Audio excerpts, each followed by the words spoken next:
Bonjour à toutes et à tous. Dans le cadre du renouvellement de la conférence régionale de la santé et de l'autonomie de la CRSA Occitanie, l'Agence régionale de santé met à votre disposition une démarche en ligne pour déposer votre candidature ou transmettre une désignation.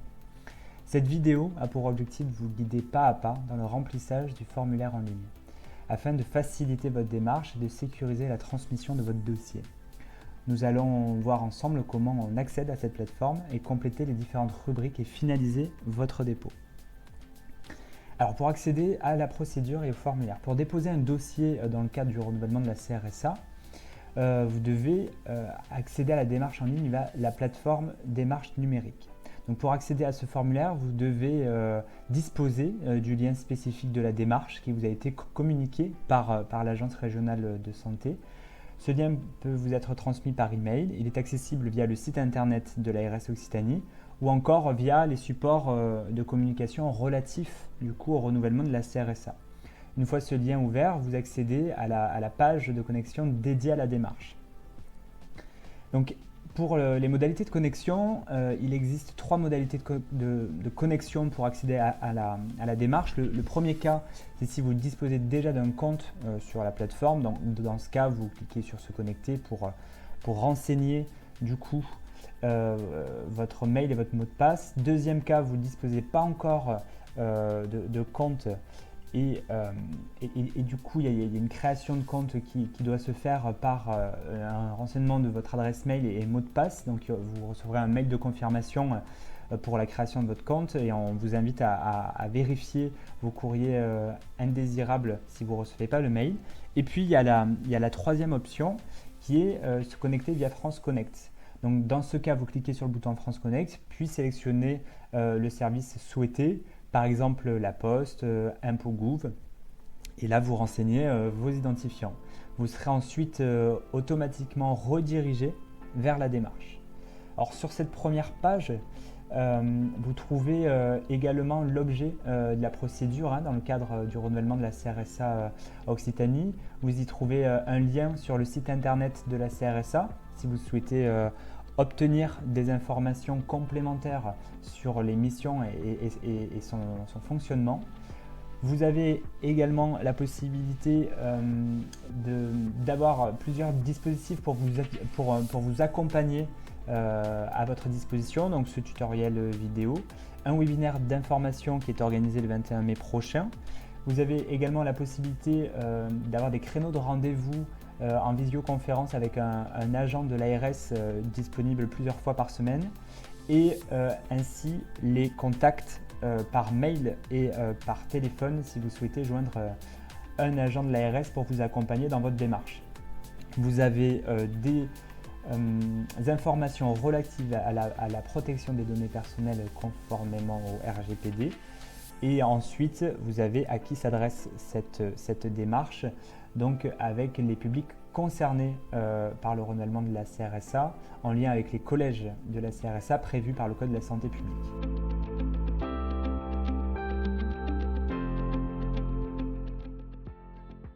Vous venez de finaliser la partie d'identification et d'accessibilité du coup à ce formulaire et à la plateforme, donc on peut commencer la démarche. Dans un premier temps, ce qu'on vous demande, c'est de renseigner votre identité. Vous devez indiquer votre civilité, votre prénom, votre nom, et ces informations correspondent à la personne qui du coup initie cette démarche-là. Donc hop, on le renseigne, vous pouvez cliquer sur continuer. Donc là, vous arrivez sur du coup le formulaire en question, qui est structuré en deux étapes. La première étape consiste à identifier la personne qui dépose la candidature. Donc la question qui vous est posée en premier temps, c'est la personne qui dépose la candidature est-elle le candidat? Donc premier cas, vous êtes vous-même le candidat, donc vous renseignez oui. Et donc vous pouvez alors passer directement à la suite du formulaire. Vos informations seront reprises automatiquement. Et deuxième cas, vous déposez la candidature pour un tiers. Donc non. Donc c'est notamment le cas pour certaines autorités désignantes, des fédérations ou des organisations professionnelles. Donc dans ce cas, vous sélectionnez non. Il vous est alors demandé de renseigner vos propres coordonnées en tant que personne déposant le dossier, donc votre civilité, votre nom, prénom, votre fonction, votre adresse électronique et votre numéro de téléphone. Donc ces informations sont importantes pour les services de l'Agence régionale de santé pour vous recontacter si nécessaire, notamment dans le cadre de l'instruction du dossier.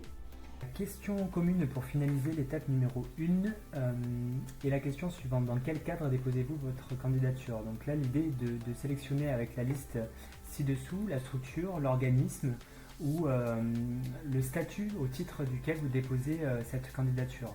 Donc là, vous retrouvez l'intégralité des partenaires de l'agence pouvant potentiellement siéger au sein de la CRSA. Donc vous avez la liste déroulante, mais vous pouvez également chercher directement en tapant par exemple URPS, et là vous sélectionnez du coup la structure adéquate. Je fais un focus particulier pour les appels à candidature qui sont au nombre de 3. Les appels à candidature, vous les retrouvez en tête de cette liste déroulante en faisant donc faire un petit focus volontaire sur les associations agréées. Donc cet appel à candidature là, il y a de nouveaux champs qui apparaissent, notamment le nom de l'association agréée, donc préciser le nom, le type d'agrément de l'association, si elle est nationale ou régionale, et le numéro d'agrément. Très bien, nous arrivons à l'étape numéro 2, qui est le choix du type de candidature déposée, individuelle ou collective. C'est la dernière étape pour ce formulaire.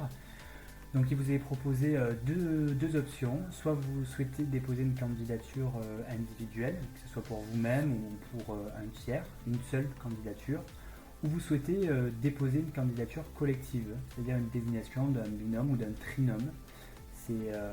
C'est très souvent le cas, notamment pour certaines fédérations.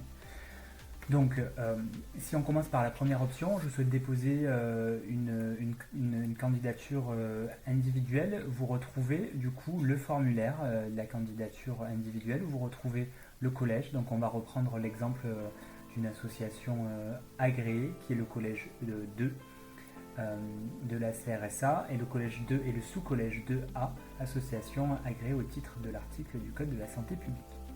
Donc là, il vous est demandé le type de mandat que vous souhaitez, si vous souhaitez être titulaire, premier suppléant, deuxième suppléant ou peu importe. Et ensuite, l'identité du candidat. On retrouve la civilité, le nom, le prénom, la date de naissance. Donc cette donnée, elle est recueillie parce que au moment de la séance d'installation de la CRSA, c'est le doyen d'âge qui préside cette séance-là. Ensuite, la profession et l'employeur, notamment des champs obligatoires pour le collège 7, donc offreur des services de santé. On a également l'adresse postale du candidat. Donc là, vous pouvez taper directement votre adresse postale sur un champ et ils trouveront votre adresse. Si ce n'est pas le cas, vous avez toujours la possibilité de la rentrer manuellement. L'adresse mail, l'adresse électronique, donc il y a la possibilité d'insérer 2 adresses mail, donc une adresse principale, donc c'est là où vous recevrez l'intégralité des informations de la CRSA, et notamment en lien avec votre mandat et pour les votes par voie électronique. Et ensuite, il y a toujours la possibilité de renseigner une adresse électronique secondaire, par exemple celle d'un secrétariat. Vous avez le numéro de téléphone, le téléphone portable si c'est possible, pour qu'on puisse faire le lien dans le cadre de votre déclaration publique d'intérêt. Donc le numéro portable est indispensable. Et ensuite, si vous acceptez de partager vos coordonnées électroniques et téléphoniques avec les autres membres de la CRSA pour faciliter du coup l'organisation des séances et des réunions de travail. Et ensuite, il y a une dernière question sur les informations complémentaires sur le ou la candidate, sur le fait s'il souhaite participer à une session de sensibilisation formation en cas de désignation. Donc voilà pour la partie individuelle. La partie collective se déroule sensiblement de la même forme. Donc sur le dépôt d'une candidature collective, vous trouvez du coup le collège et le sous-collège. Donc on va reprendre l'exemple des URPS, donc c'est le collège 7 et du coup le collège 7O, donc là on retrouve, vous voyez, 6 titulaires et 12 suppléants. Ça vous rappelle le nombre de sièges à pourvoir. Et du coup, là on a exactement la même chose que pour le formulaire individuel, sauf qu'on l'a à 3 reprises. C'est-à-dire pour le titulaire, où on retrouve l'intégralité, les mêmes informations que ce qu'on a vu précédemment. Pour le premier titulaire, et ensuite pour le second titulaire sur cette partie-là. Il y a un élément très intéressant qui peut être partagé notamment pour les institutions, les organisations qui nomment plusieurs trinômes ou binômes de candidats, c'est que vous avez la possibilité d'ajouter un élément supplémentaire. Donc là, vous avez rempli le premier trinôme, vous pouvez re-remplir un autre trinôme. Et dernier élément, vous avez la possibilité de joindre directement, de faire glisser sur ce champ juste ici un courrier officiel de l'organisme présentant le ou les candidatures. C'est notamment le cas pour certaines fédérations. Et vous arrivez donc du coup à la fin du remplissage de ce formulaire, ou une troisième partie qui est bien évidemment de vous remercier et un certain nombre de renseignements de la suite à donner.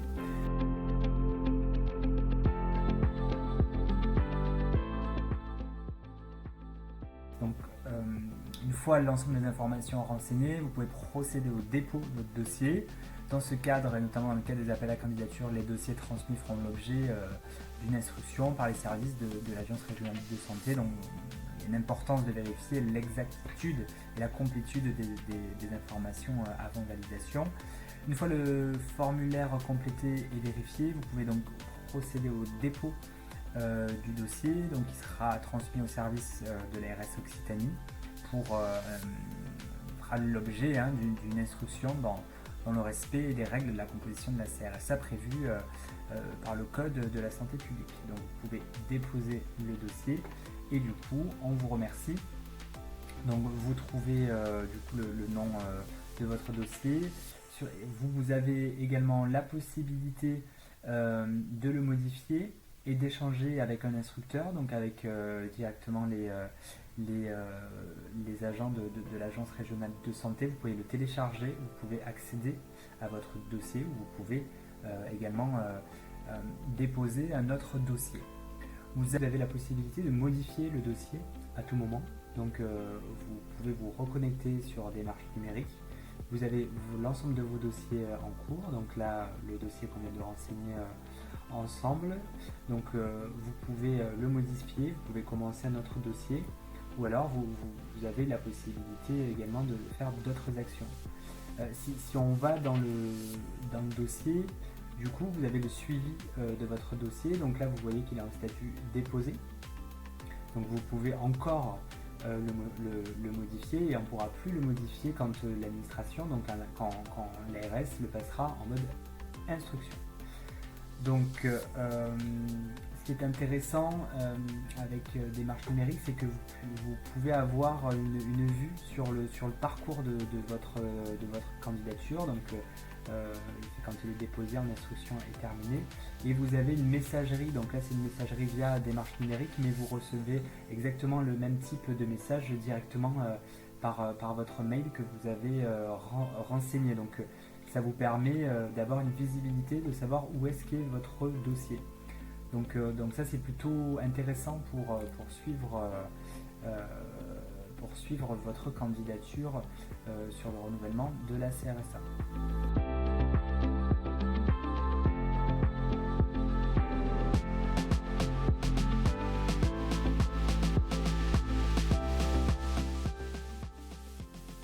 Donc si vous rencontrez des difficultés dans le dépôt de votre dossier, plusieurs dispositifs d'accompagnement sont à votre disposition. Vous avez le contact par mail, vous avez le contact téléphonique, mais vous avez également des créneaux de rendez-vous dédiés à l'accompagnement, à la candidature au renouvellement de la CRSA Occitanie, donc en visioconférence avec les équipes de l'agence. Donc vous l'avez à l'écran, il suffit, du coup vous avez le lien directement sur le site de l'ARS Occitanie ou directement sur le formulaire, vous tombez sur cette page-là, donc avec le motif d'accompagnement à la candidature à la CRSA Occitanie. Vous avez plusieurs plages horaires disponibles, le mardi matin et le jeudi après-midi. Donc vous pouvez sélectionner directement le créneau qui vous convient. Et du coup, vous pouvez valider le rendez-vous directement via France Connect ou alors avec votre prénom, nom et votre adresse mail. Et vous recevrez directement les codes de connexion pour ce rendez-vous avec l'agent de l'Agence régionale de santé pour vous accompagner.